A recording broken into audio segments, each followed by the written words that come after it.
ಸ್ನೇಹಿತರೆ, ಎಚ್ಚರ! ನಿಮ್ಮ ಯುಪಿಐ ಖಾತೆಗೆ ಅನೋನ್ ಹೆಸರಿನಿಂದ ಹಣ ಬಂದಿದ್ಯಾ? ಬಂದಿದ್ರೆ ಕೂಡಲೇ ಬ್ಯಾಂಕ್ಗೆ ರಿಪೋರ್ಟ್ ಮಾಡಿ. ಹಣ ಬಂದಿದೆ ಎಂದು ನೀವೇನಾದ್ರೂ ಯುಪಿಐನಲ್ಲಿ ಪಾಸ್ವರ್ಡ್ ಚೆಕ್ ಮಾಡಿದ್ರೆ ನಿಮ್ಮ ಹಣವೆಲ್ಲ ಮಂಗಮಾಯ ಆಗುತ್ತೆ. ಎಚ್ಚರ! ಈ ಹ್ಯಾಕರ್ಸ್ಗಳು ದಿನಕ್ಕೊಂದು ರೀತಿಯಲ್ಲಿ ಜನರ ಖಾತೆಗೆ ಕನ್ನ ಹಾಕಲು ಪ್ಲಾನ್ ಮಾಡ್ತಿದ್ದಾರೆ.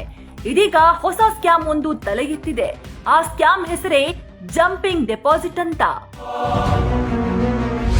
ಸ್ಕ್ಯಾಮರ್ಗಳ ವಂಚನೆ ಹೇಗಿರುತ್ತೆ? ಮೊದಲಿಗೆ ಈ ಸ್ಕ್ಯಾಮರ್ಸ್ಗಳು ಯಾವುದಾದ್ರೂ ಖಾತೆಗೆ 2,000ದಿಂದ 5,000ದವರೆಗೆ ಹಣ ಡೆಪಾಸಿಟ್ ಮಾಡ್ತಾರೆ. ಆಗ ನಿಮ್ಮ ಫೋನ್ಗೆ ಕ್ರೆಡಿಟೆಡ್ ಎನ್ನುವ ಮೆಸೇಜ್ ಬರುತ್ತೆ. ಆ ಮೆಸೇಜ್ ಬಂದ ತಕ್ಷಣ ನಾವು ಯಾವುದೋ ಹಣ ಬಂದಿದೆ ಎಂದು ಯುಪಿಐ ಓಪನ್ ಮಾಡಿ ನಮ್ಮ ಪಾಸ್ವರ್ಡ್ ನ ಹಾಕ್ತೀವಿ. ಆಗ ಈ ವಂಚಕರು ನಿಮ್ಮ ಬ್ಯಾಂಕ್ ಖಾತೆಯಲ್ಲಿರುವ ಹಣವನ್ನೆಲ್ಲ ಗುಳುಂ ಮಾಡ್ತಾರೆ. ನಿಮ್ಮ ಬ್ಯಾಂಕ್ ಖಾತೆಗೆ ಈ ಹ್ಯಾಕರ್ಸ್ಗಳು ವಿತ್ಡ್ರಾ ರಿಕ್ವೆಸ್ಟ್ ಕೊಟ್ಟಿರುತ್ತಾರೆ. ನೀವು ನಿಮ್ಮ ಪಿನ್ ಹಾಕಿದ ತಕ್ಷಣ ನಿಮ್ಮ ಅಕೌಂಟ್ನಲ್ಲಿರುವ ಹಣವೆಲ್ಲ ವಂಚಕರ ಕೈ ಸೇರುತ್ತೆ.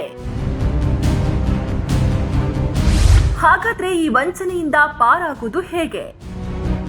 ನಂಬರ್ 1, ಗೊತ್ತಿಲ್ಲದ ಖಾತೆಯಿಂದ ಹಣ ಬಂದ್ರೆ ಬ್ಯಾಂಕ್ಗೆ ತಕ್ಷಣವೇ ರಿಪೋರ್ಟ್ ಮಾಡಿ.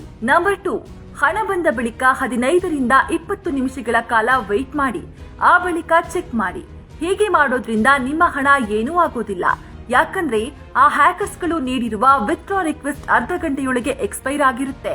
ನಂಬರ್ 3, ರಾಂಗ್ ಪಿನ್ ಹಾಕಿ. ನಿಮ್ಮ ಯುಪಿಐ ಖಾತೆ ಓಪನ್ ಮಾಡಿ ಸುಮ್ಮನೆ ರಾಂಗ್ ಪಿನ್ ಹಾಕಿ.